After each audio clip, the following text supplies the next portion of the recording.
the downtown lights start to come out at night, we go insane, we go insane.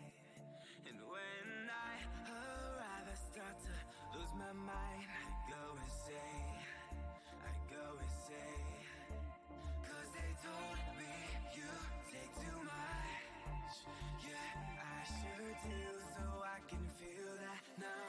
If they only knew how this was, yeah, they would too, just to feel that now. Cause I ain't got no friend, I ain't got nobody. All I got ahead is a moonlit road.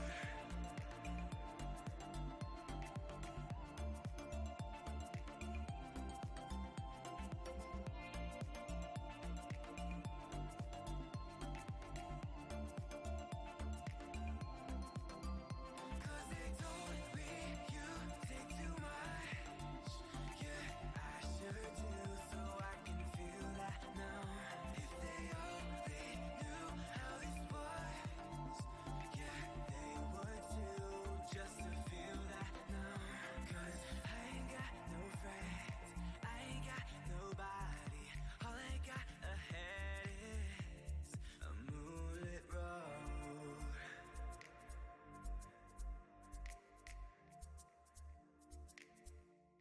A moonlit road.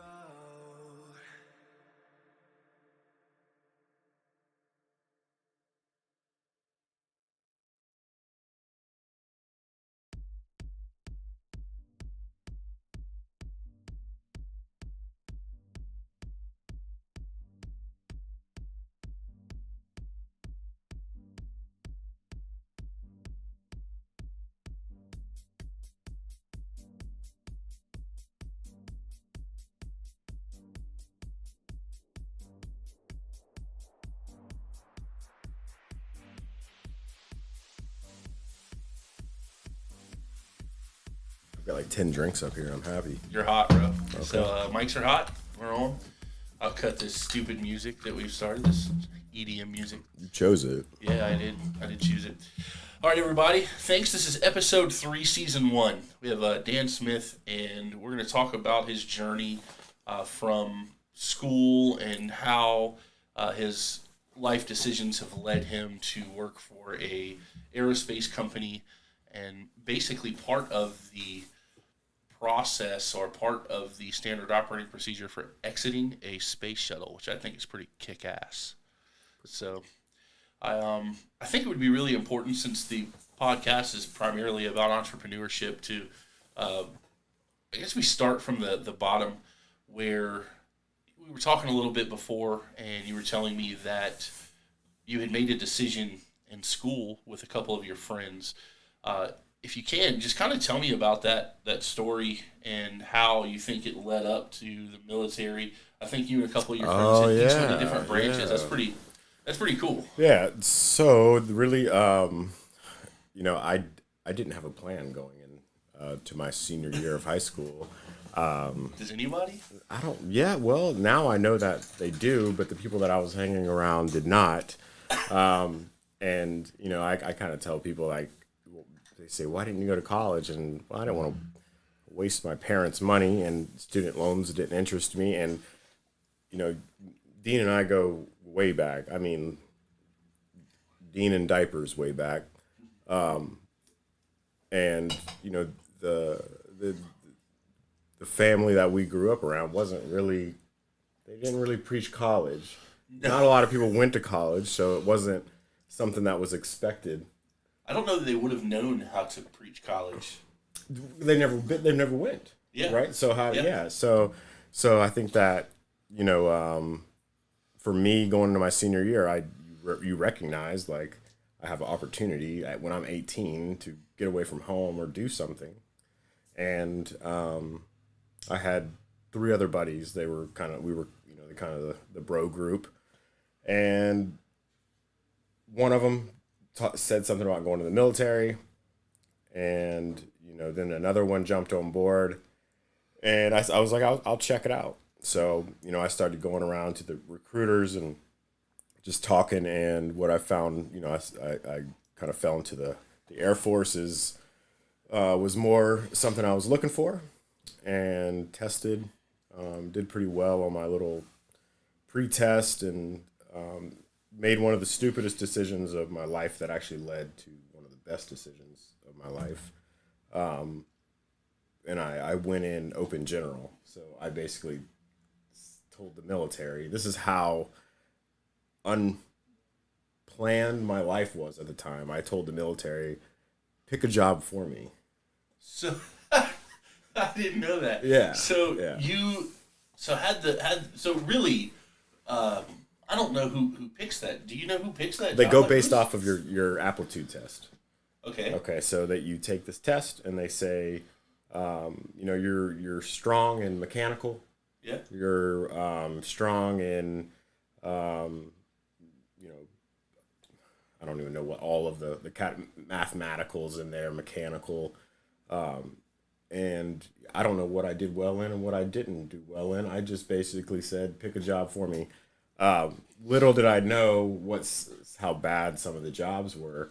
And then, so once I got, before I got to basic, we kind of had a pact, the four of us. We were going to join the military. So we spent that summer kind of knowing that's what we were going to do and encouraging each other with, swift kicks in the ass of like working out and trying to get in shape and doing everything we thought we were needed to do. And then I was the first one to actually take off, though. So I think I was the last one to officially join. So even after I was the third one to go see the recruiter, and I kind of balked on it a little. I was like, I don't know if this is for me. But once I made the decision, I was like, if I'm gonna go, I'm gonna go. I gotta go now. Yeah. So I went and did my basic training, and while I was in basic training, I found out what job I had, and they give it to you in a code. So of course it's not like firefighter, it's code. It's like 3E7X1. Well, I don't have a lot of resources in basic training to go, hey, what's this code? So I ended up just finding another person that had that code, and he knew what he was going into. And come to find out, like the job that was chosen for me was firefighting. And even when I found out, I wasn't like the kid who grows up wishing to be a firefighter, right? I never had. So for me, it wasn't like, all right, I got it. Yeah. It was just like, oh, cool. That's the next part of my journey. Yeah. So, I went from San Antonio, Texas to San Angelo, Texas, and spent a couple weeks there. But yeah, and what's crazy is the four guys that I had that pact with in high school, two of them I still consider two of my best friends. Right? Sweet. Yeah, and that's rare. And I don't talk to them that often. That one of them lives in Wisconsin. The other one lives like in Maryland. Rarely get to see him, but when it comes down to like who what I mean, who knows your friends are. Definitely. Those are two guys that I know. Yeah, I actually have that relationship with a buddy of mine. He was the dude that commented like the little strong arms. His name is Justin, and we don't talk all the time. But today, he and I were actually talking about better ways to set up the camera. So it's weird how you have those. Yeah, people that you can take criticism or like take a little bit of insight from, no matter where you're at in your life. Or definitely. Yeah. And what's weird about those relationships is that you have some people that require you to talk to them all the time, and if you don't, you get those weird like I hadn't talked to that dude in 6 months. Well, there's guilt involved too if you don't talk to that person. But then there's other guys that they're like also cool on that level, and they'll randomly, hey, you hadn't talked to him in a while. Right. What's up? Yeah, and I've got that they're kind of rare, like you said, but when I got out of basic training, I went to tech school, and one of the people that I went to are kind of bonded with there that's my best friend to this day. Right, sweet. So we went to we got our assignment together. So finished fire school, and we happened to be going to the same base together. So he saw my kids, when they were like 3 days old. He was he actually took Jen home from the hospital. Wow. After a couple days after she gave birth, because I was working. Military's not, they don't really. Yeah, they don't. Yeah. No, when you gotta work, you gotta work. Yeah. Yeah. So something that I know and I think is kind of cool. Just hitting on the podcast is mostly entrepreneurship, but I think it's really important to talk about this because there are going to be a lot of people that watch this that maybe their journey is similar to yours, where like obviously if let's say in elementary school I've decided that I want to work in a aerospace environment, I'm not gonna Elon Musk it from elementary school. Like, don't get me wrong. Obviously, Elon Musk did it. Yeah, sure. There's like one of him, and I'm not even sure that he's really human anymore. Like, I don't even know. Yeah, I know exactly what you mean. So, and you got to also think of the amount of kids that grew up like Elon. Someone like that person. Granted, genius beyond belief. But he has a lot of things that normal everyday people can do that he does. Okay. Well, right. But I get exactly where you're coming from. So a lot of people don't have a plan. Yeah. They have a goal. Yeah. They know they want to do something or they want to own a business, but they don't know. They can't see where they're at now. Yeah. And what the path is in order to get there. Well, so a lot of people are certainly built for greatness, and they don't necessarily need to start a company to achieve the goals that they want to achieve in life. I think that the CEO of a huge company like, let's say, Walmart, or I don't know if Walmart, either way, just a huge company that has a CEO. I would say that there are probably people like that that will grow more wealth than a large amount of entrepreneurs. Sure.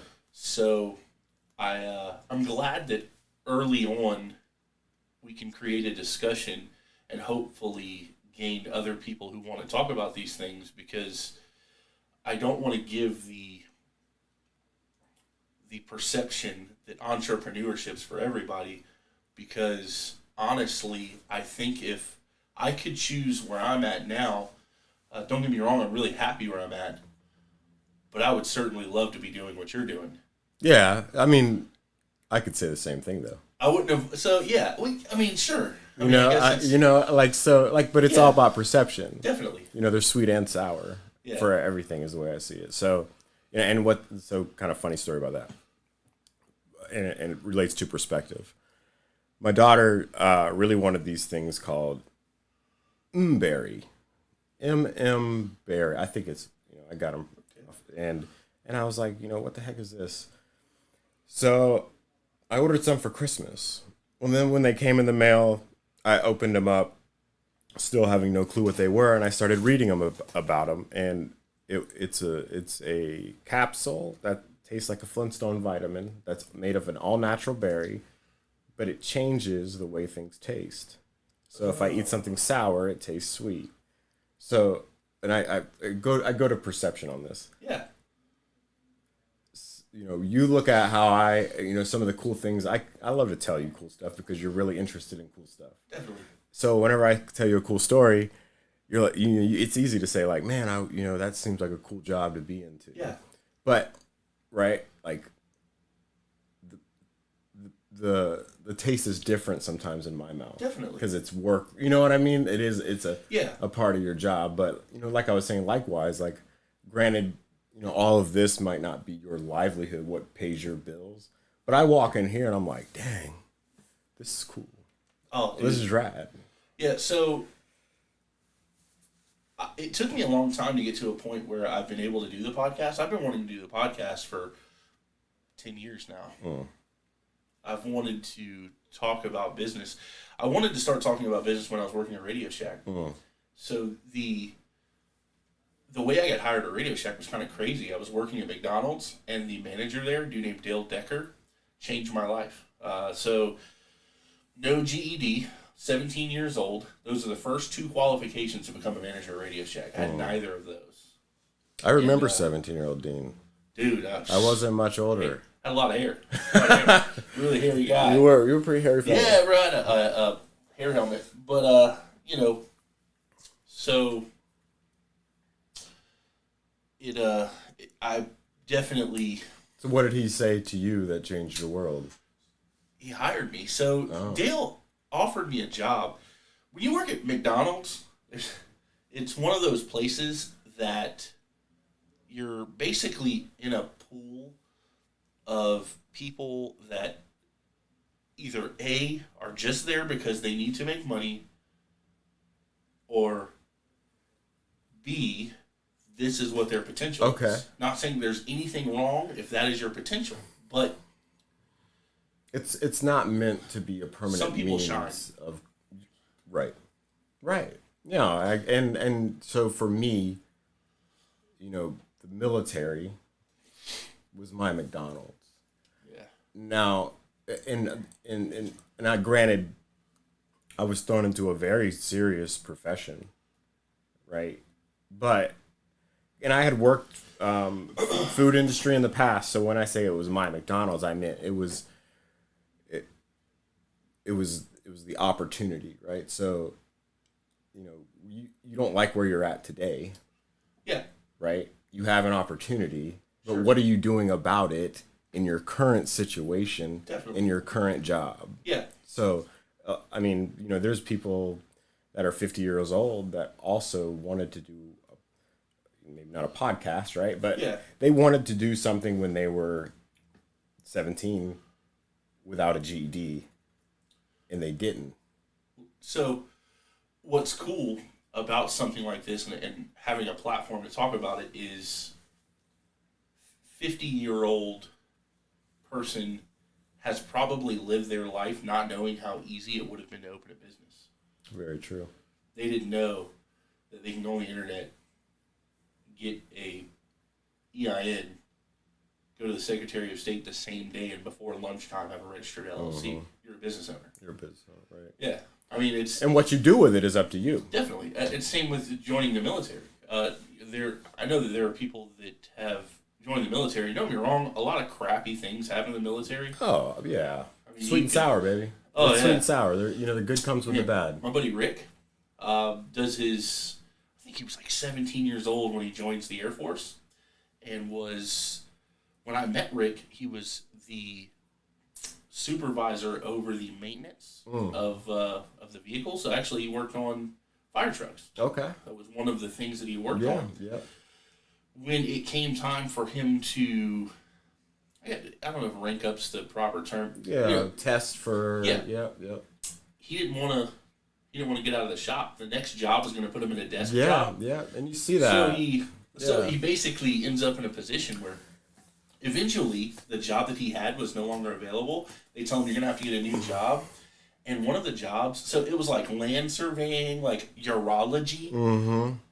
So the same process, that's the same process that I went through when I first initially went in, and I let them pick this job. They gave me this giant list of jobs, and then it was narrowed down, right? Yeah. And they showed it to me. So it was like, one of them was like actually like an intel job. So an intelligence job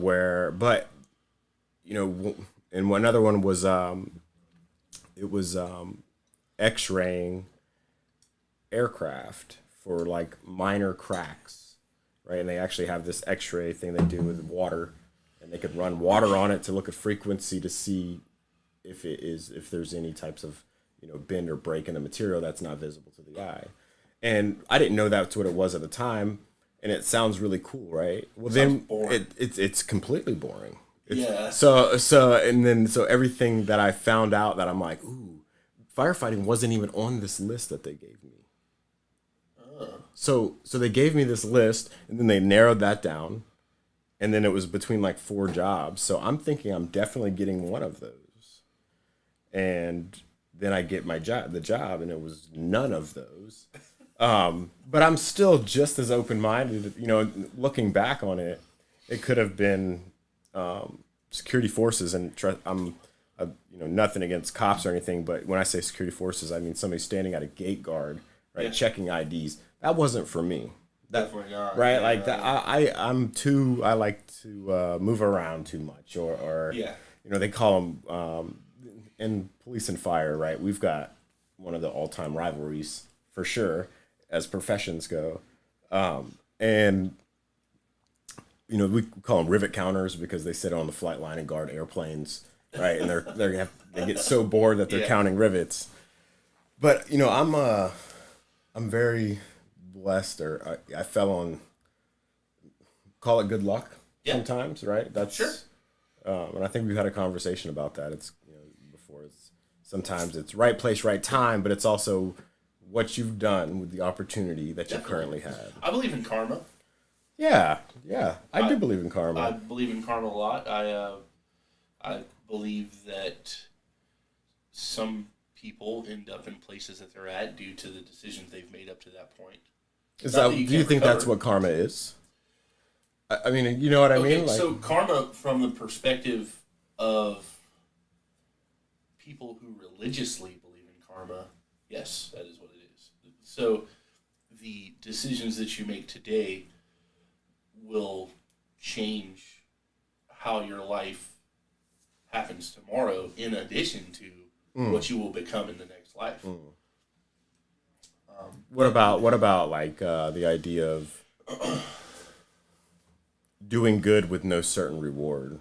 So, like, if I don't, because perception again, karma could be, for me, I don't know what the definition. I mean, that what you just said was probably one of the most defined way of describing it, but I always saw it as if I see a person and they drop their wallet, right, the decision that I make right then is going to decide what comes to me in the future.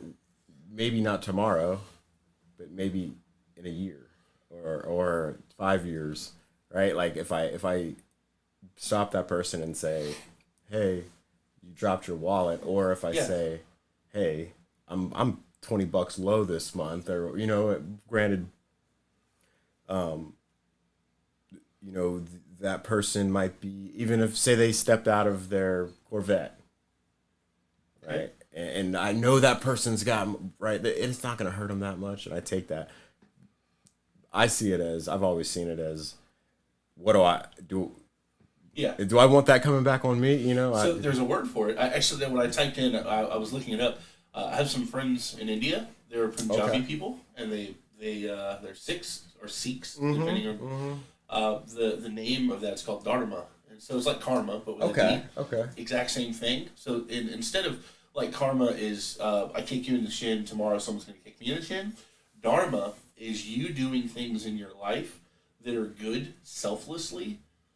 They believe there are 5 thieves, and like it's like ego, greed. One of them is essentially lust. But basically, the idea is to not let those 5 thieves rob you.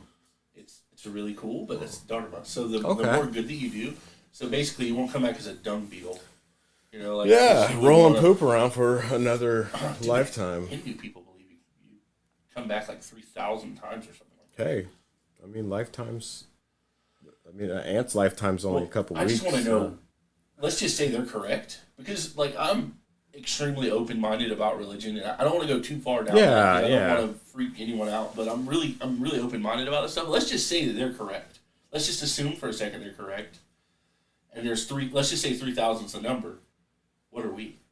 Like, is this 2,194? And what is 900 after this? Like, this could be 14, or it could be 2,950. Yeah. That's crazy, dude. What happens after 3,000? I don't know, bro. Illuminati. Well, I mean, sometimes, all right, we jumped there quick.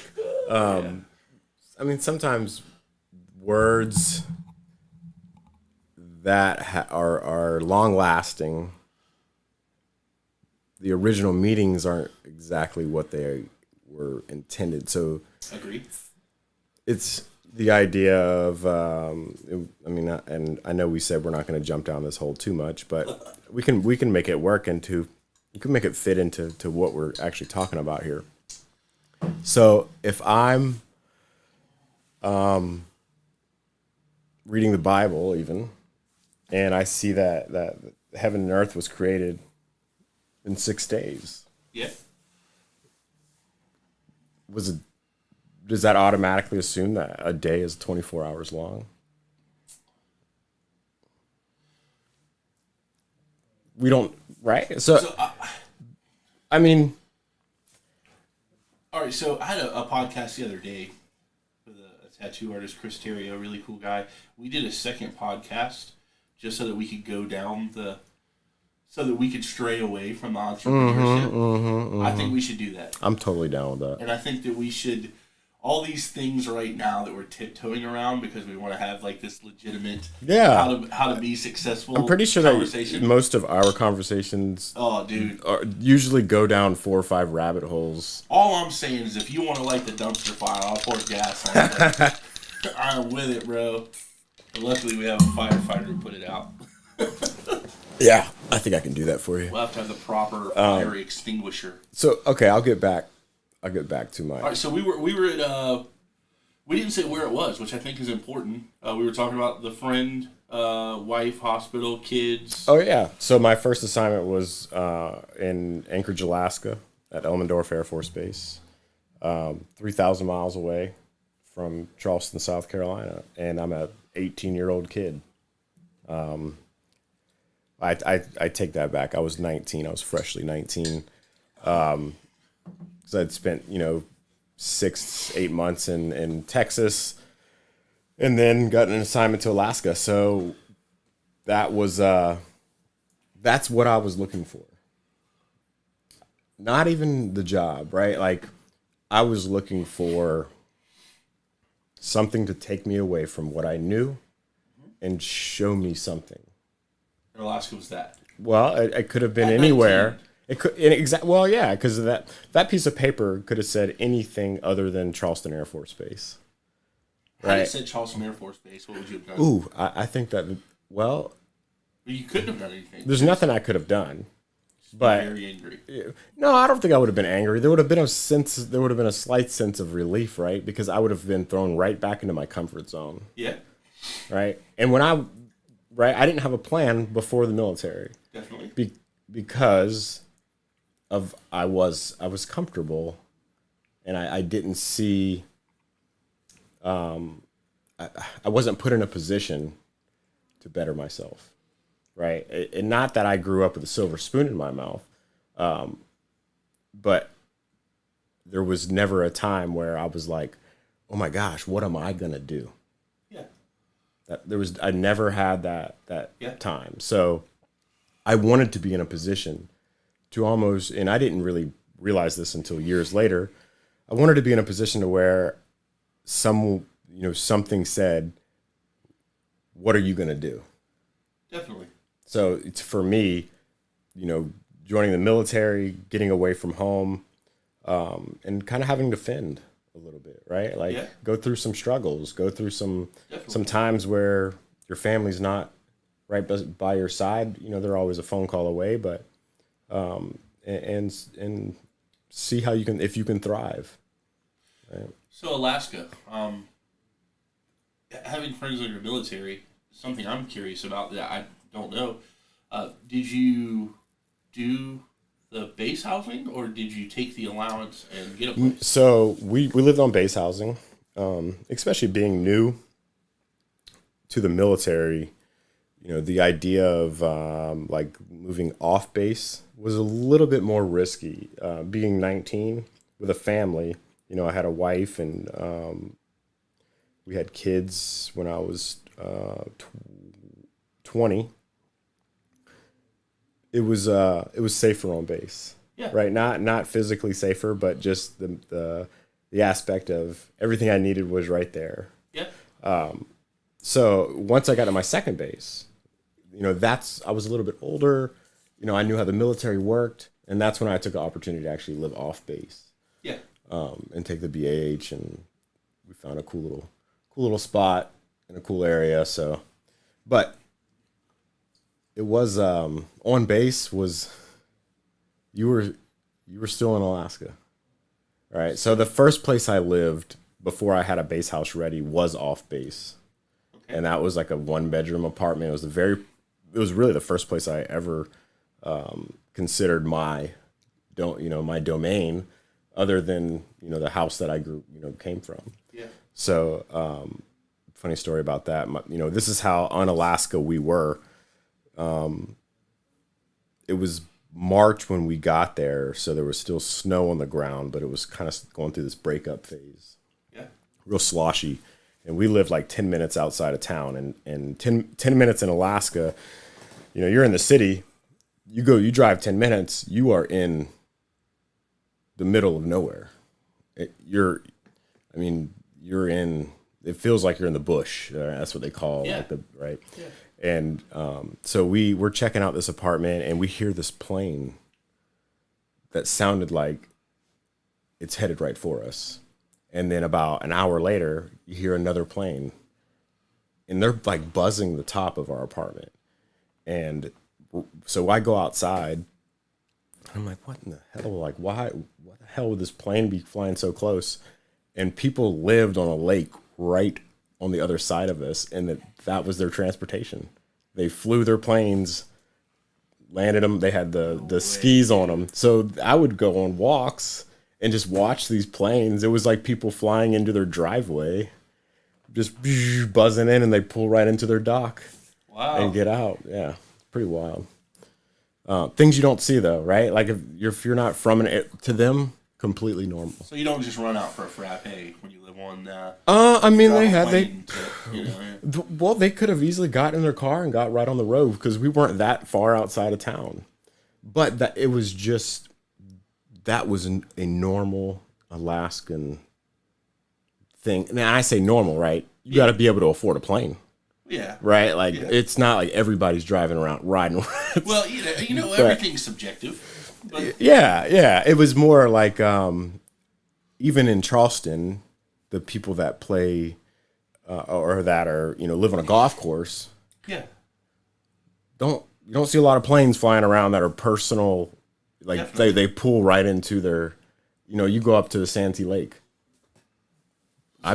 Don't know if I've ever seen a plane land and then pull into their. I think the first time I ever knew of an individual that owned a plane would have probably Frank Troy. I think it was like an Atlanta Braves game or something, and I heard it was like, oh yeah, we're gonna take the plane to this or something like that, and I was like, what? Yeah. Growing up poor is weird because when you hear about things like that, those things sound radical. Yeah, they do. You don't think completely people own planes. Like, that doesn't even sound like a thing. No. And really, when you grow up poor, the idea of being on a commercial airplane is sometimes far-fetched. Definitely. Yeah, I'm with it. That's crazy. So, something that I think is cool about Alaska is when you're born in Alaska, do the kids get the dividend? Yeah. No. You have to stay a resident? Is that you don't have to stay. So if you're born there, you can receive it, but you have to return. I think it's annually, and you do have to own property. Okay. I don't know if you have to have a residence, like an address, but you have to own property. To continue to get that. I never applied for it. Didn't feel right. I don't know. I mean, how many people do? Well, people that I know that are not from there, that were military, right? They go there, they would have kids, and their family of 5 would get a check every year as a part of the oil dividend because they were residents and their kids were born there. And it's all based on price of oil. So, while we were talking about this, I was thinking of a buddy of mine that he was in the Navy, and he's retired now. But while he was in the Navy, he bought a house. Right. And it was a 4-bedroom house. The 3 people that he rented the 3 rooms to was more than the mortgage of the house. I was just thinking, like, if you were to go to Alaska and like, Yeah. like if you were a 18-year-old entrepreneur, you're like, I'm gonna join the military, go to Alaska, have these guys pay for my house that I'll continue to own, and then get this check. I mean, To this. it's a perk. That's You know, you're not breaking a law, you're not committing a crime. You're serving your country. Yeah. Well, I mean, well, to me and to everyone else, because that would be my hero. look, I know. If a 20-year-old told me he did that, I would go, "You're my hero, bro." And we're not even talking. You got to think about the amount of money it is too, because granted, you know, in the military, every dollar counts for sure, especially whenever you're E1, E2, E3, E4, and you're not balling at E5, right? Okay. You're still kind of middle ground work, you know, it's not anything that's going to go out and allow you to purchase a Jaguar fresh off the lot, but Subaru. it does take care of you. Right, it does. All the young military guys buy Subarus. Subarus or the Lancer was cool for a little while. Everyone bought an Evo. no, those are the dorm kids. The dorm kids. Yeah, they buy the Evos. Well, so you got to think of it. You know, we talk about college. Your face lit up just now, they had like the car club kids and stuff, which some of them were really cool cars, and I was a little jealous because I was a family man. Yeah. Okay, I had to have a 4-door no matter what. Yeah. And so like there was a little bit of envy, right? I wanted. Like a sport. Exactly. I'll say it. I wanted an Evo, Dean. Damn it. Oh, man. The Evo X came out. I was so sad. Dude, this tells you how un-Alaskan I was. Awesome. We drive to Alaska, and the first winter hits. I've got 2 kids in car seats. In a 2-door rear-wheel drive Blazer. Perfect. Like a 2001. Okay. Awesome.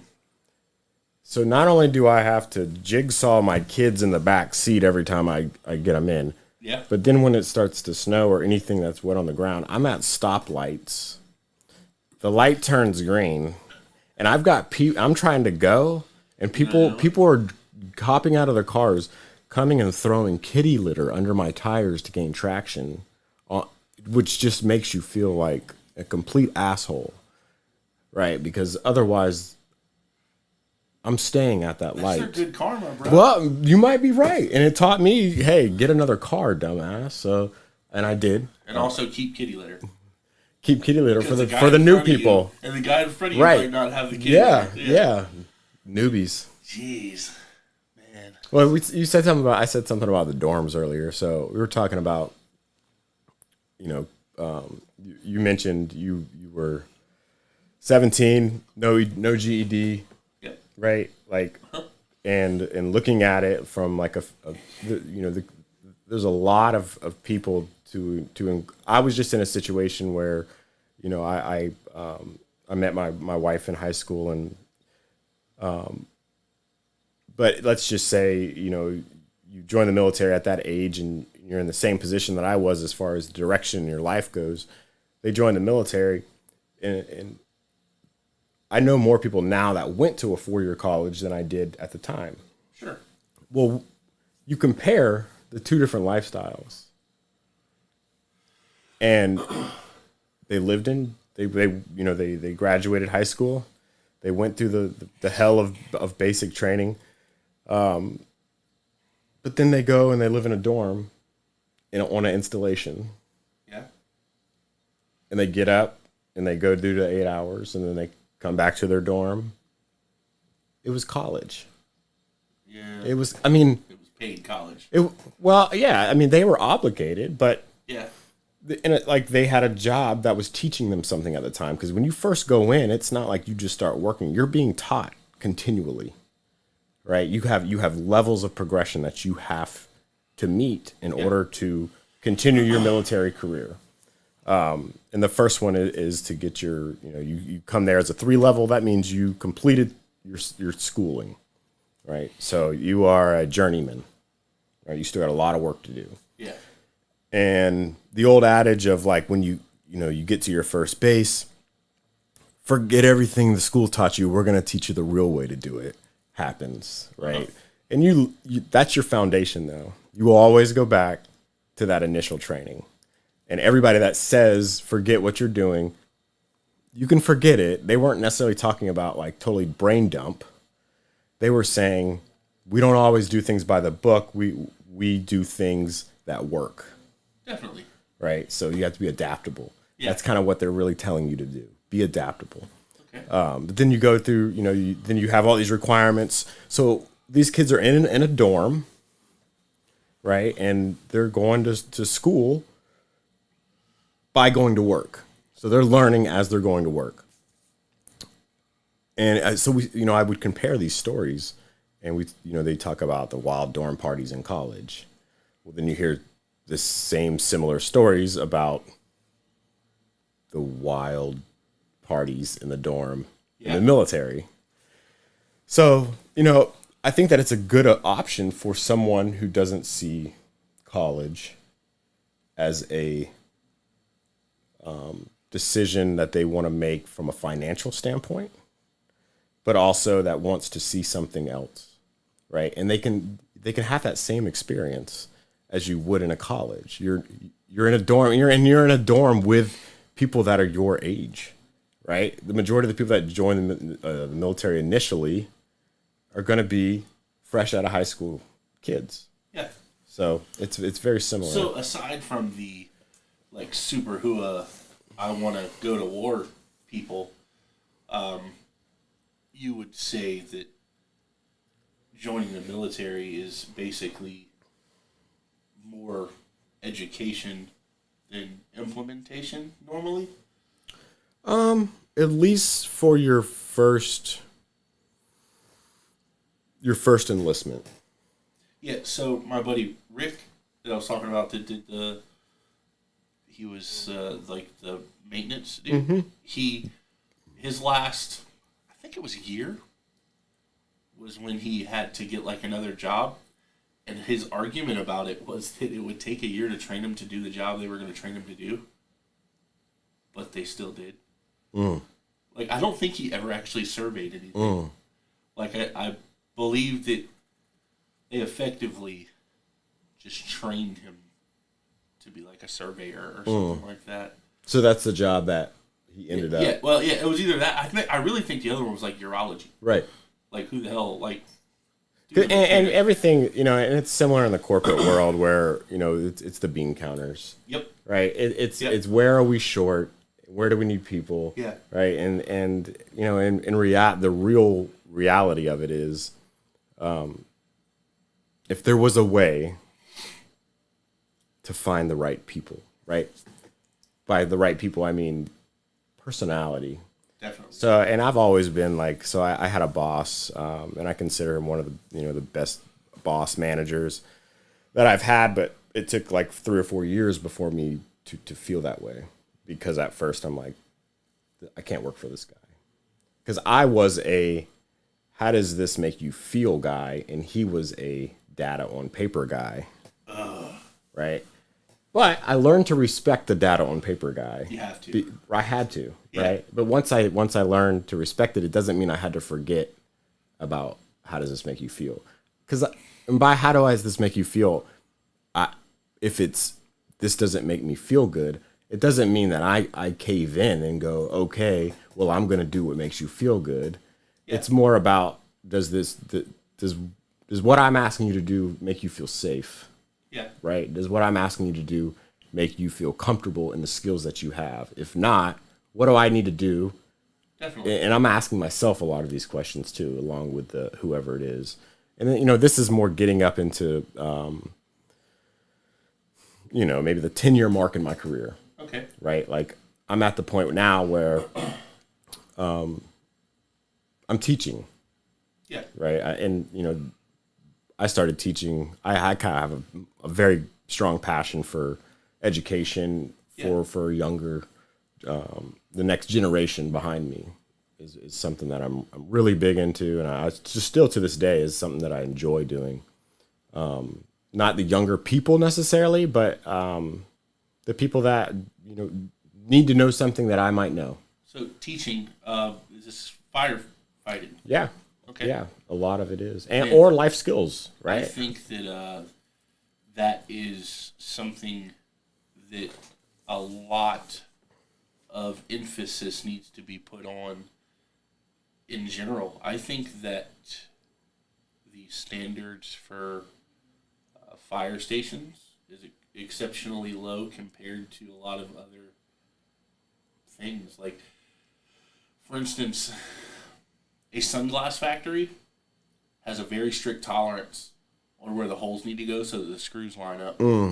But you can go to firehouses Yeah, that have jackasses that run them yeah, that are not using proper equipment. Now, if the screw comes out of your sunglasses, don't get me wrong, you're pissed off. You bought a $200 pair of sunglasses. But when there is loss of life as a result of an idiot who doesn't properly stock something, so I think that education in a firehouse is huge. well, yeah, and it has to be tied in to ego as well, right? Because there's there's some proudness in the culture Well, of that job. I'm glad you said that because data on paper, guy, saves lives. Yeah, he can. It can very much relate to exactly that, So- where it turns into the procedures, right? The operating procedures. Yeah. That because of this data, we're going to make this change to how we do business. Yeah, so having a friend that was a firefighter, I generally love this dude. He's a friend that I say I love. I love his family. He and I had some conversations about just different things that happen in firehouses. Yeah.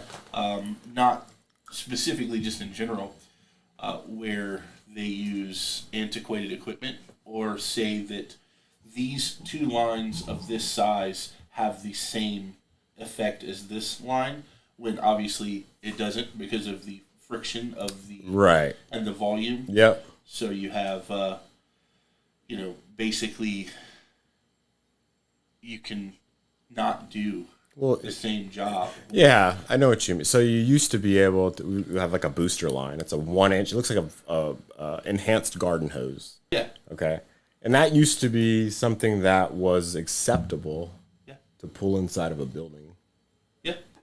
So But it's not now. without his permission, I can't talk too much about it. And honestly, absolutely. I want to get you and him together because I don't think he will talk about things that he experienced, but I think that you would be a really good person to do an episode specifically about something like this. Yeah.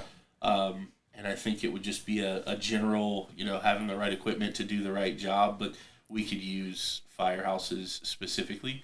But he actually mentioned that.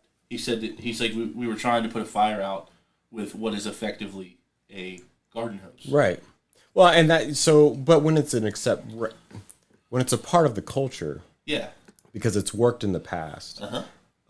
The issue is sometimes you get lucky, Yeah. right? Like, but statistically, Yep. what's needed, right? So it might work, it might work, it might work. When it doesn't work, what is the result of that? Definitely. So now it becomes roll the dice.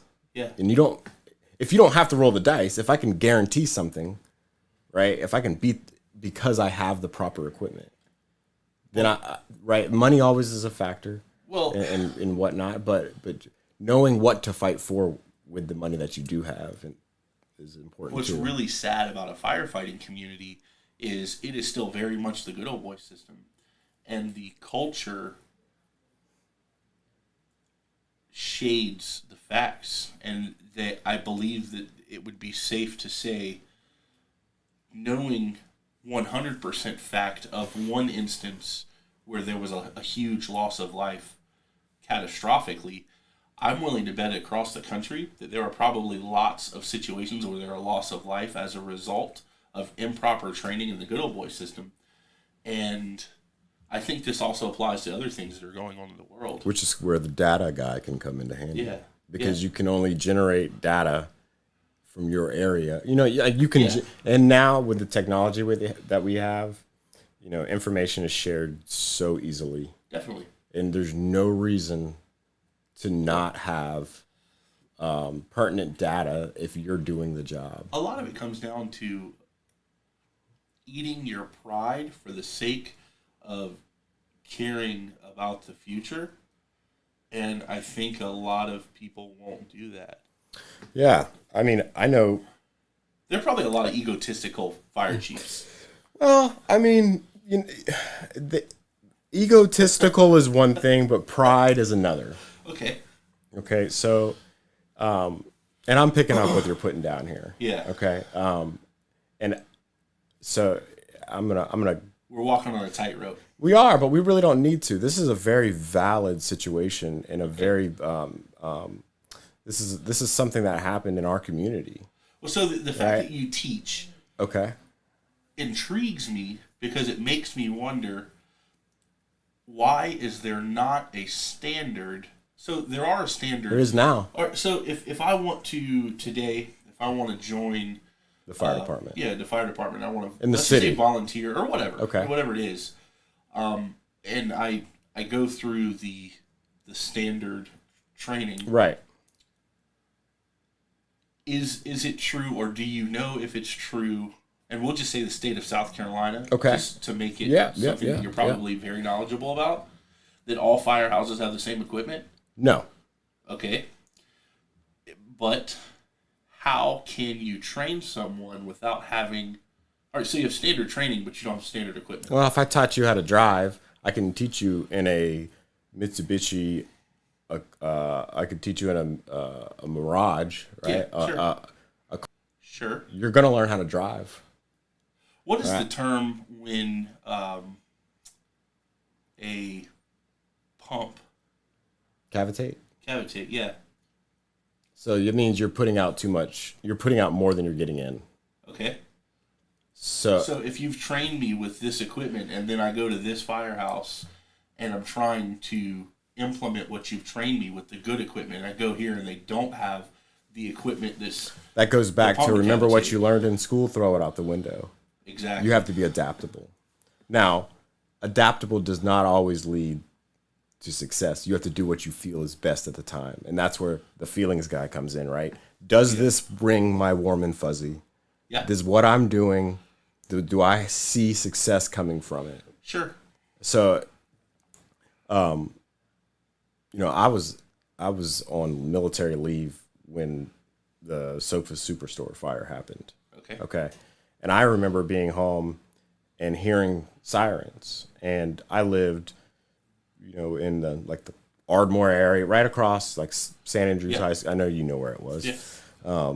But very close. Yes. Earshot of that building. Uh-huh. And, I stepped outside and you saw the smoke coming up. And so I'm on leave. I'm a firefighter. And instinctively, I wanted to go see what's going on. I didn't because I know, there was nothing I can do.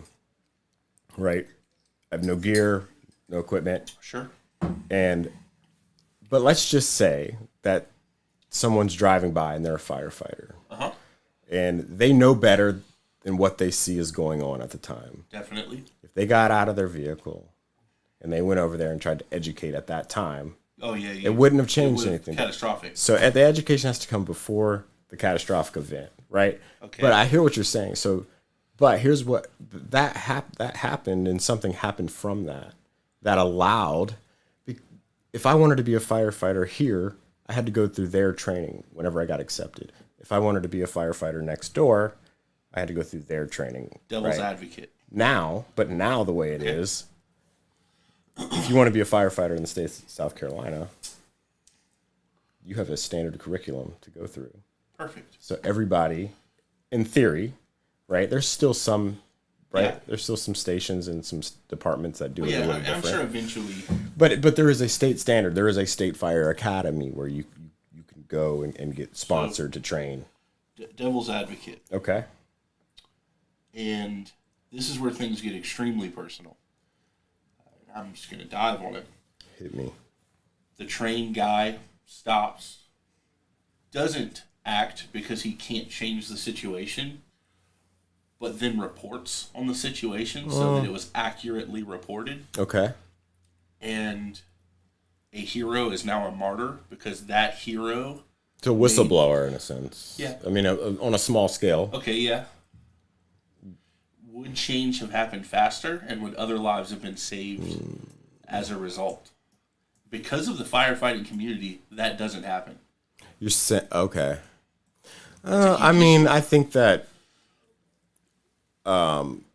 similar to the conversation we had about karma earlier, the facts come out in the long term. Not always.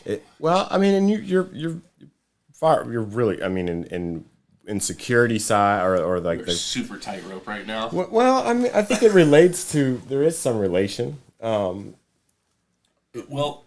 all right, we can get back on the track if you want.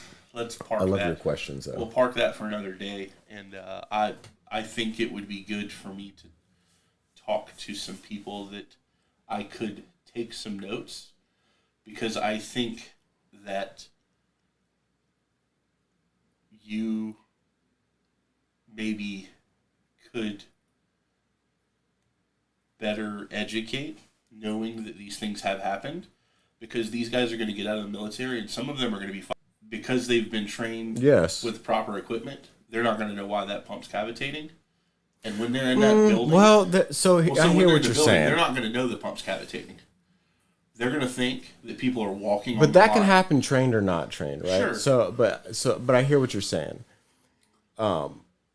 Equipment has to be able to handle what it's designed for. Sure. So you can have really old stuff that works really well, right? But you can have brand new stuff that's not operated correctly. Sure. That is the bigger problem. So in my opinion, the idea of, and this is this might be true across a number of different areas, is where there's some things that need some either upgrades or replacements, but fire pumps in general are relatively simple. Being trained in a factory setting, cavitation for my background is from hydraulics, but I would say it's probably the exact same. Pretty similar. Okay, you've introduced air into the line. That is the cause. That's cavitation.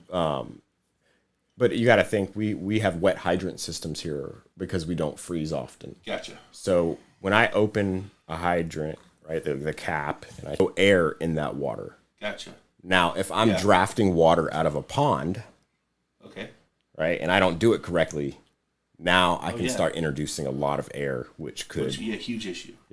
Yeah. So but going back to your point, I see, talking about training and kind of really the love that I have for training, not only for other people, but for me too, teaching it and showing it, improving it. Then now I'm just shored up my, not just viewpoint, because it's really not about opinion at this point. It's about I verified that these things are. And it is an EMT. Because I was curious about how crazy. Like, I had someone make a comment, and they were like, to become an EMT, you just have to do this little bit of training. Like, you can go to tech school and do it. So then I talked to an EMT and find out, and she's like, yeah, $1,500 and less than a year, and you're an EMT. So potentially, when I learned that, I was like, I mean, are you kidding me? Like, but I had 47 certifications. I knew more about Samsung phones than these people do know about heart rhythms. But see, that's the thing about it, though. Here with the EMT, though, that what they said that you can come. Balls crazy. That is a basic EMT. Okay. All right. That is your entry level. They basically save your damn life. They can apply pressure and stop bleeding.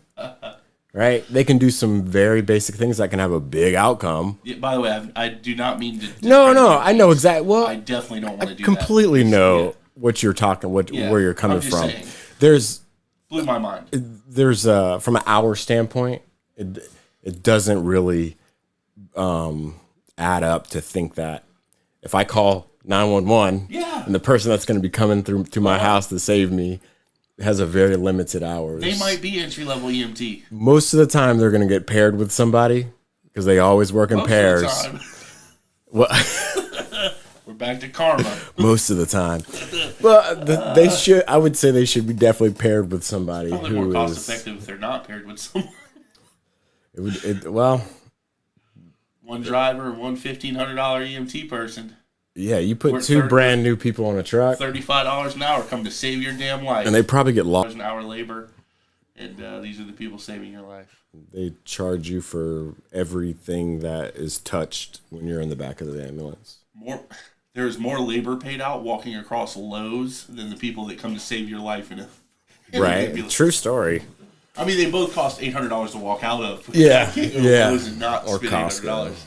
All right, yeah. So we leave Alaska. It was. I went from. I went from winter wonderland to winter hell. Where? To Cheyenne, Wyoming, and it's the worst place I've ever seen in my life. I'm sorry, Wyoming. And I know I'm not sorry I because doubt we if have- you we don't live, have any Wyoming followers. well, hold on now, because we shouldn't put the whole state into this. Just Cheyenne. There's a Isn't that a country song? very specific. Yeah, Let's yeah. get away. Let's not Yeah, even wanna- the it's world's probably a largest different Cheyenne. rodeo that is there, and the town like World's triples in largest- size. I saw like a Netflix show about a rodeo, and it was a pretty shitty show. For real, yeah. That's dope. And the wind's always blowing 80 miles an hour. Okay, but I Kansas had is a like that. I had a great time. Probably while I was there, If you're gonna live in a place like that, you can't suck. you got right, and luckily that was the tightest knit crew, right? Because I worked in the fire department. What else were they gonna do? That's all we had. So we'd get out. We worked 24-hour probably shifts. great at We were spades. 24 on, and a lot of yes. Well, phase 10, spades, Yeah, the I'm whole sure. gamut. We ran it all. We had poker nights. Chili cook-offs? Chili, we did it all, dude. Yeah. We did it all. Chili cook, yeah, chili cook-offs. I'm with it. I don't know why I associate firehouses with good chili. It's like a thing, like a staple. It is, and there's a stigma around. Weird that that's. No, you ever eaten real firehouse chili? Then you'd know why if you did. Oh, wow. Yeah. You kind of called me on that just now. I mean, I've never had firehouse. No, I'm just playing. I've had a lot of chili. But I worked in the firehouse, and this was in no time was I an entrepreneur through this journey. But I worked a normal job. Yeah. When you think military, oftentimes people think of the yelling and screaming, right? Yeah. I woke up and I put a different uniform on than most people, but I went and did my job just like the plumbers did. You were just a firefighter at one base. I was a firefighter. basically. Yeah, that's a normal day-to-day job. Electricians. So that's honorable though, and I think that it's crazy. A lot of people who have jobs like that get discredited a little bit. So you hear people that have gone to like Kuwait, Iraq, Yeah. like in the army, Mm-hmm. they like to cook. Yeah, I would say it's just as honorable. absolutely. I think being a firefighter in Cheyenne, Wyoming is just as honorable as shooting back at a firefight in Kuwait. It's just as honorable as cooking the food. Ooh, well, if you're getting shot at while you cook, yes. Well, so I definitely think there's something that comes along with it, but the cook probably didn't join the military and say it was a possibility they could be infantry. Well, if especially if they went into like the army. Man, I got a buddy of mine that was a scout, and he is about that shit. Buddy. His stories are wild. Yeah. Loved it. Absolutely loved it. Had he not gotten hurt, he'd be in the military today. Loved it. And most people that if you don't too, right? So, and I say love what you do. I should redact that slightly. When they get out, they look back Oh yeah. and they love what they did. At the time, it doesn't always, you're seeing it through a little the shade that you're looking through is not always rosy. Well, I'm sure in the moment, no one wants to get shot at. Well, yeah, and I'm talking about the plumber. Oh yeah, definitely. But here's the thing. Here's the good thing about it. If I have the coolest job in the military, and I'm an E5, Yeah. I encounter any other E5, this job is better because it gets paid more, is non-existent. Wow. That sounds like socialism. And it goes off of this testing, right? Yeah. They reward people that do well on test. And if not, you have another chance next year to do well. Gotcha. Right? But there's other things that are obviously put into it. But, you know, the doesn't come into play. Definitely. You know, I mean, you know, there's and it kind of levels the playing field as far as the importance of a job becomes not as structured as what we might see on the outside, where a lot of kids that I hear from these days, even some, you know, friends, you know, I'll talk to them and there's a real resiliency or like lack of interest in getting a job is considered like low level or I'm like, well, that's everybody starts from a low, like from an entry level. So, but I could have stayed there. Yeah. Well, did have like McLaren and stuff like that. All right. Sure. Good example. Okay. I drive a pretty nice truck. I want to say I'm proud of you about your truck too. Oh, thanks. Yeah. Put a new grill in it yesterday. Day before yesterday. But I drive a pretty nice truck. All in all, I have some cool stuff. Manager, like I'm completely cool with saying that. The people that they see on YouTube, and their instant success, dumb-ass TikTok famous people, right? Dude, TikTok booted me because I put a video of a burnout on there and they said it was unsafe. You could sniff a gummy worm through your nose, and that's cool. If I do a burnout in a badass C10, it's unsafe. Whatever. I didn't know that. That TikTok. Yeah. They didn't boot me. They booted the video, and they were like, "This is unsafe. This is dangerous." That's 2 platforms you've been kicked off. 3. This is actually episode 7 of 7 episodes, and I've been booted off 2 platforms already. You know. Do you think that it's because of? He was making dumb money. Are there more regulations for the up and comers? Yes. Certainly. So people like him have enough notoriety that they benefit companies and advertisers to a level that shareholders won't balk at things. Like if I make someone look bad at a company, and their shareholders were to be mad about it, there's more leniency. Yeah, definitely. Like seriously, like I didn't know that. It makes perfect sense, but I never really played that out. 100%. Actually, anybody who's watching this at this point, please share, subscribe. YouTube is the only thing right now that is going to give any hope of really growth right now. Have you looked at it like other? Yeah. Other platforms. Mm-hmm. Yeah. FM is who I used. I uploaded everything. And then they offer you a monetization deal. So immediately you're monetized. As long as you have X amount of... here's the way the monetization works. They send you a script. The beginning of those videos literally says how I like Anchor. Yeah, so you hear that on Spotify. Say how easy it was to use Anchor. At that moment, Anchor was amazing. They had me on Spotify in a couple of hours. And then when they drop me, there's still 3 episodes on there. You gotta wonder how many grassroots podcasters. Yeah, start off. They don't have a phone number. Yeah. They don't. They have a little chat window that you use. Anyway, I don't want to. No, that is. But yeah, totally. Interesting. Yeah, so YouTube's gonna be your go-to. It's gonna have to. Honestly, now that Joe Rogan, I mean, because that dude he's like 15 or 20 years in. Like he's been doing it so long. Yeah. That to aspire to be him, that's basically like saying, I can be the president. You know, like, sure I can be, you know, but it's one of those, like, I'm going to have to build. It's not going to happen next year. It would take 10 years to get to where he's at. Right. I think, I'm okay with that. Yeah. I'm completely okay with that. So, have you ever heard the term. Actually, I think the last time I've heard it before, but it rings a bell because you mentioned the name Joe Rogan, and I listen to Joe Rogan, and a few other podcasts on a regular basis, Yep. and I can't remember if this was on this show or the Joe Rogan show or not, but the expression of comparison is the thief of joy. Right. So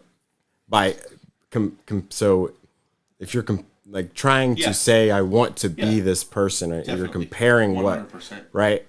The joy that you get from doing that exact thing can easily be stolen from you. Definitely. It's about doing what you're doing and continuing to do what you do. I'm cool with it. And I know I'm not referring this to you. I'm just saying just in general. So let's just say that tomorrow YouTube boots me.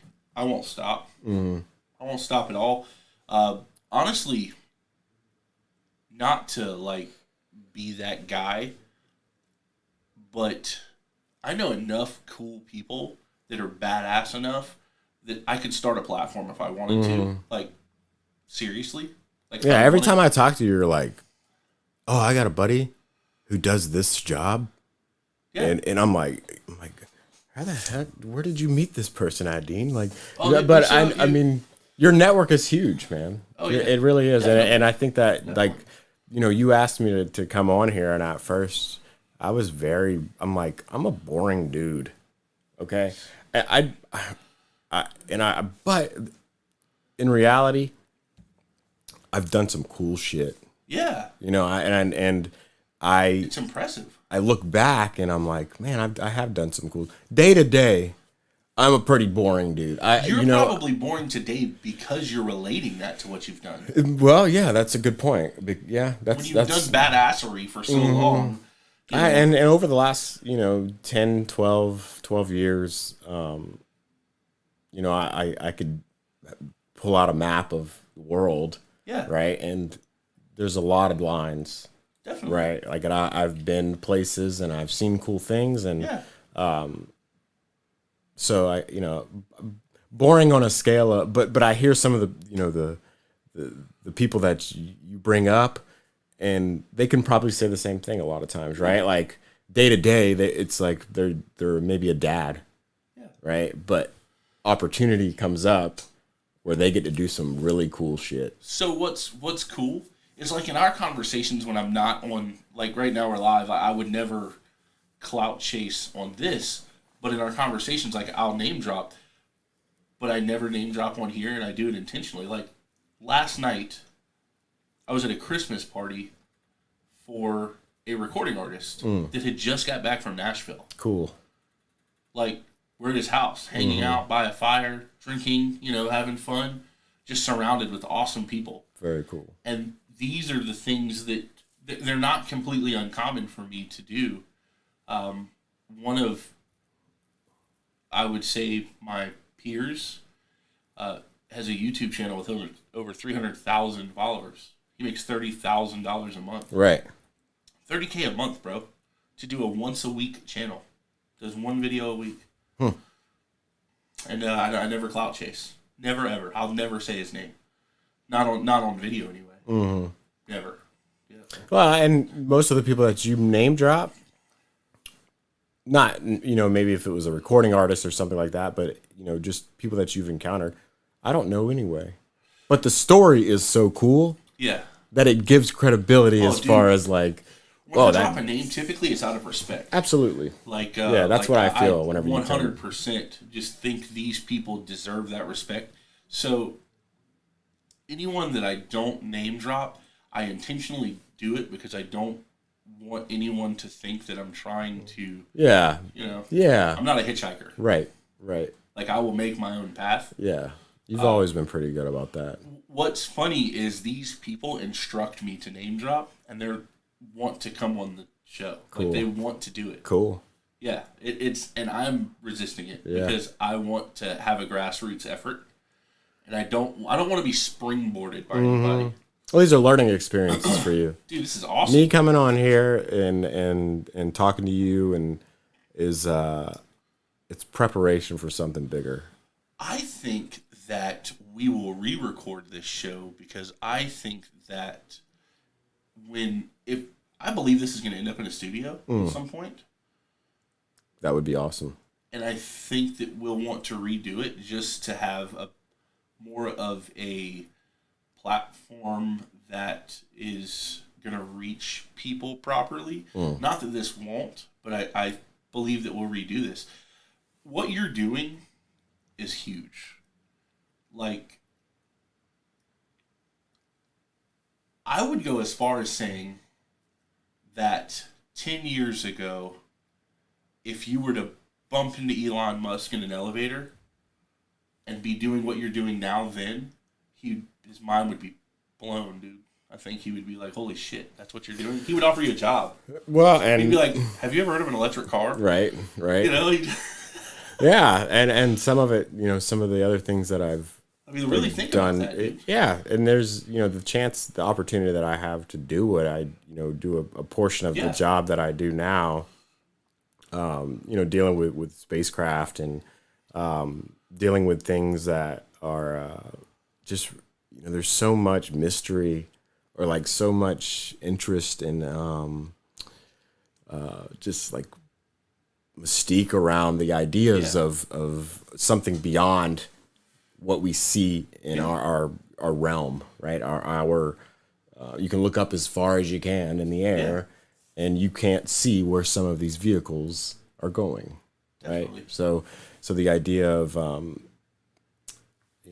people traveling up to a point that only very few people can say that they've been, and then returning is mind blowing. It's fascinating. Well, that's funny you say that. I brought you something, and it's not a moon rock, but I did bring you something. Okay.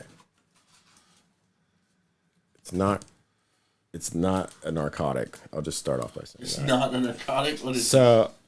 That is a piece of a forward heat shield off of a spacecraft after it returned. No way. And I saw, you guys can kind of see how all the cool stuff that Dean has in this room.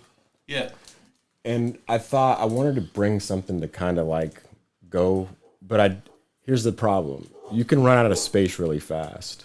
So I was like, this is tiny, and I'm going to let you pick if you want to find a little box or a glass cube, but that's actually off of a space vehicle that was in space. And when it returns, right, it's a giant shield, and it heats up, it absorbing the heat so that the capsule itself doesn't get so hot that the crew. How often can you get stuff like this? Not very often. Like, so not I was thinking, often. I'm about to redo my desk, and it would be dope to have this in the epoxy. To have it be part of the desk. That would be rad. Like, it would be part of the... Hey, you do what you want with it. I just think it's cool that you like. Man. I wanted to share it, so I got a chunk of it, and it's cool. I like it, and I was like, I gotta share it. Cool. Yeah. I'll post a picture of this. So the camera that we're recording on is typically a photography camera, but I'll take a really good picture of this and post it. And and really, it's probably not like. You can take a great picture of it. Awesome. But it's from like unless you know what it is, you can tell it looks kind of like a piece of burnt charcoal. It's cool though. It's cool. I didn't. Wow. So they took that and they broke awesome. up. Yeah, I was like, that'd be cool to a little ad, little addition. Definitely. Something to. I need to make that a thing, like where I have a way to document the things that have. Right. Almost like a little baseball case type thing. That's what I was thinking. Maybe like a little. They sell those like base things that you put a baseball in that's signed, but like smaller version of that. That's cool. Yeah. Thanks. Yeah, I figured I'd hook you up. With so something. Let's. All right. So your time in the Air Force, firefighting, stuff like that. You. So I did 8 years. Along. So what is the transition from that to aerospace look like? Okay. Was there a gap there? Yeah. Well, there was a gap, but there was never a gap where I wasn't employed. Okay. Okay, so before I got out, I mean, I still had a family, and Yep. I still do, but so before you get out, you go through the process of trying to find employment Yeah. in the area that you're looking to move back to. And so for me, that was home. Like, I'd been away long enough that I wanted my kids to be around grandparents and things Definitely. like that. So moved back to Charleston, and there was a big learning curve, especially because I didn't jump right into airplanes, right? Gotcha. I went to firefighting, and I went to the municipal side, and I worked city department. Is it okay to say what? Yeah, I was at St. John's on Johns Island Sweet. for 2 years, and man, I still have friends. People that I consider close friends in that department. Some of them work for other departments now, but Oh, you worked at St. John's? That's yeah, dope. yeah. Is that on the West Ashley side of things, or is that deeper into like down Main Road, or is it closer to Yeah, I'd say further down Maine. like towards Maybank? Before Maybank. So once you're on Johns Island, you're covered by St. John's. Okay. So, and what was cool about it is there were people over there that I went to high school with that I worked with.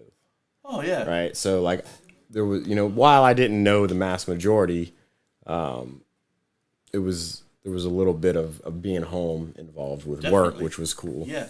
So I did that for a couple of years, and then I had an opportunity to move over to be, to kind of go back to my roots when it came to aircraft and firefighting. So the primary purpose of going to school and going to in the military was all about protection of the asset, right? Aircraft, and so I had a good foundation in that. Definitely. I never really thought that there was going to be an opportunity on the outside to use that aircraft stuff, though. I never saw that coming. And so when I had the opportunity to, Yeah. it was either, and this is where, I was hoping some of the conversation would go is it's opportunity. You can take it or you can't. Yeah. And where I sit today, like, I last 2 weeks was the first 2 weeks in an assistant chief role, and I'm a young. I just had a 37th birthday, but I still consider myself pretty young. Yeah. And from a chief standpoint, right? I'm not the gray-haired guy that's been in the department for 30 Definitely. years. But all that has to do is opportunity. It's finding a door, and if I felt happy in one area, I didn't necessarily let it stop me from growth. Definitely.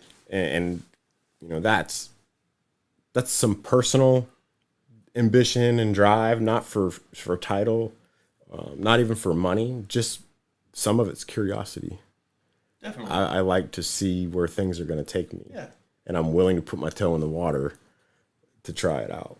And So- from an entrepreneurial standpoint, I think that's a good lesson, because if you Definitely. don't try things, you don't know. I agree. You have to face a lot of failure before you find success. That's an understatement, isn't it? I am going to attempt to stop talking about Elon Musk so much. The dude's definitely a hero. I think it's awesome he named his company Tesla. I mean, Nikola Tesla essentially lived his life. Failing. Full of success, though. Right. Yes. Success that hadn't been found yet. Yep. And so, Robbed. what? Completely robbed of success. I got a feeling what this is. You're gonna know this. You're gonna know this answer. Do you know what WD-40 stands for? I don't. Water dissoluble 40th attempt. What? So it took them 40 times to get the right solution.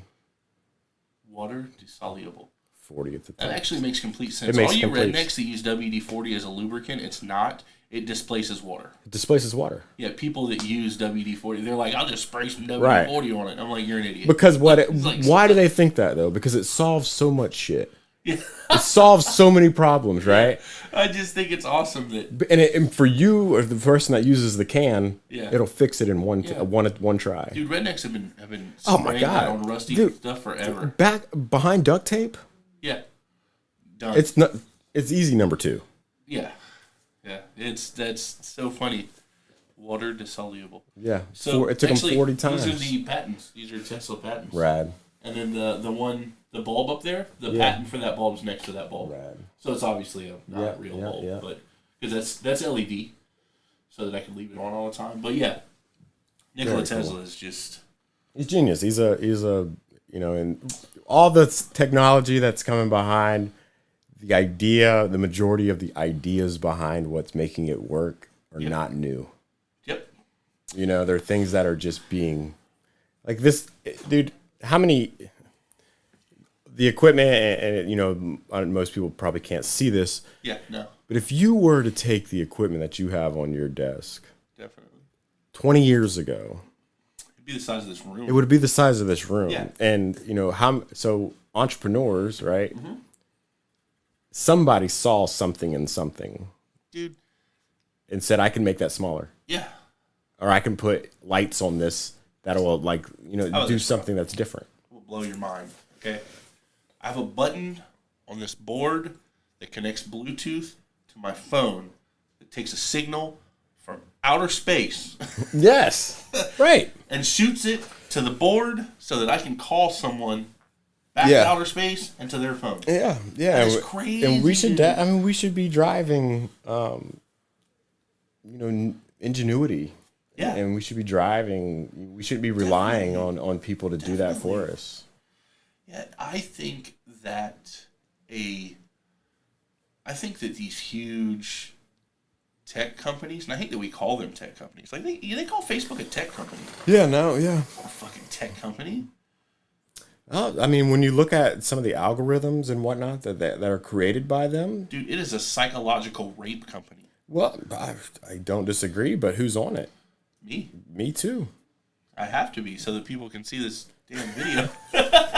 Well, and that's their goal. Like the goal of that is they were putting through that camera, through that cable, through that. Yeah, the idea of starting a company or something like that doesn't come with a cap for I only want this to be used by this many people. So there are monopoly laws. Yeah, that's true. They own everything. And we're starting to see Twitter, WhatsApp, everything. Starting to see things starting to right. Slowly the resources that we use are funneling. Yes. So the fact that Facebook does not yet have a cellular provider, like things like that, I think the only reason they're not doing those things is because they have to be careful to stay. Oh, lumbar. Oh yeah. To stay to the point where they don't. Or they're waiting it out. Where they can continue to be a platform. It could be waiting out too, right? Like could be. They have a timeline. Yeah. Right, and they can't jump too fast. So it's, I don't want to get into conspiracy theories, but I could. On another episode, we'll do it. What are we going to call the other episode? We're going to stay on subject this time. Let's do it. Lovely. So, aerospace. Yeah. You want to talk about what I did, Let's fast forward a little bit. Something that I'm intrigued about, and I don't know that I completely understand, is my understanding of your job currently is that you're helping create a procedure. Is that right? A manual. I had to create the procedure as a part of the job. Is that done? That's done. Can it be discussed? To some level, yeah. Okay. Yeah. So is it exiting the craft? Yeah. So when you spend time in a zero gravity environment, Yeah. you are essentially losing Muscle mass. bone density and muscle Yeah, mass, right? definitely. So the longevity of that really determines the status of the crew members' ability to move when they get back. Okay. Okay, so there, a lot of what they can do in space now, as far as like the International Space Station and whatnot, like they can do a lot of exercises that help with that they couldn't recently or up until recently do. But still, you're traveling at 16,000 miles an hour, Okay. right, in a tiny capsule, Definitely. and then you're going to be plopped down onto on Earth's surface. So you're not always able to just go pop the door open and pop your head out and wave. Yeah. Hey, I'm okay, or there's going to be some assistance needed. But not only for the nominal side, right? Not only for whenever things go good, but Exiting after a catastrophe. if something bad happens now. Can we talk about the possibilities of bad? Are there statistics? I would say Probably mostly theory. We haven't shot enough. well, I mean, we've done there's been enough history Okay. to make it plausible to that it's going to be a success, Okay. right? Because otherwise they wouldn't do it. They have to go through a very extensive amount of testing and right, like Definitely. to show that they're capable. But things happen. What is the worst case scenario? So my thought is exiting. Is that after Touchdown. So we're not talking like there is no exit strategy until it has touched down. No. So exit strategy before touching down is death. Yes. Is there a certain footage once it's entered the atmosphere that there is a parachute? No. Well, there's a parachute on the capsule. But the people. People know. So the capsule fails, the people are, Done in so. theory, yeah. Yes. Wow. How many Yeah. people are typically in a capsule? Well, if you look at Soyuz, which is the Russian capsule, Okay. which is what we currently use in the U.S. Okay. until SpaceX, right? So technically, I say currently. Yeah. I should rewind because Yeah. SpaceX has done a awesome job, and they're putting up people. I think they just put another crew up. I mean, they're constantly not putting people up, right? I think they've got. Mars, bro. Yeah, they're going to Mars. Spaceship or Starship's going to Mars for sure. Hopefully sooner rather than later. Yeah, you might be surprised. I mean, Hope he lives to see I was actually, I think I could say this. So I was at the NASA facility in Houston Okay. whenever Elon shot up the first Crew Dragon or the Falcon Heavy. Shut up, Whenever, and remember the Tesla was on it. dude. They put a Yeah, the Tesla in Roadster? the road. They put it Yeah. in space with Yeah. Spaceman. So I was in the NASA facility, which is really the really the rivalry For work in or a sense. For I was there for work. So it wasn't a, This was not a pleasure tour. trip. No, Shut up, no. I dude. was in. but it was a pleasure trip. Just Oh, it was awesome. It was. I mean, it was great. Just being there is really cool. But some of the stuff that I got to do there was like not something that 5 years ago I would have ever thought was something possible for me. that's crazy. So But they were all cheering yeah, because I mean, it's of exciting course. for us as a country. Definitely. Yeah. So SpaceX as a company, I believe, is changing the pace at which we move. I think they're creating a new standard. Yeah, Not that all the companies, in addition to SpaceX, aren't also doing well.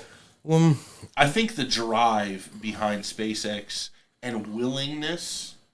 Okay, so the other companies can't fail. They don't have a choice. They're shareholders. And there are large boards, and there are always going to be times. So I think it's cool because SpaceX, there are still shareholders and things. Well, they're because they're public now. Yeah. But for the long time in their initial innovation, they were a private company, and the decisions that they made didn't have to be approved by, they had a board. Yeah. Of course, they had the necessary checks and balances. Yeah, definitely. But as far as making a decision that was the best for the company versus making the decision that was best for the dollar. Yeah. Yeah, definitely. Yeah, I think that what's nice about that is creating that standard allowed the other companies to then they can innovate now. Yeah. I'm sure there was a point in time where it's, hey, we're going to spend, and I don't know what the number is, we're just going to say, we're going to spend $20 million on this project. The shareholders would have been like, no. Like, that doesn't make me money. Mm-hmm. Like, going to Mars. The shareholders today will never see the return on investment on cost to go to Mars. Like, the odds are so small because your average investor is 30 and above. Mm-hmm. So they're never going to approve that. Yeah. Whereas Elon's just like, we're going to go to Mars. Mm-hmm. No matter what it takes. Yeah, check it. I honestly think that if the pace of SpaceX changed tomorrow, so much so that it killed his journey to Mars, I believe he would create a new company and compete with himself. Like, I totally buy into that. Yeah. And I think he's such a savage that he would probably call it like Space Y.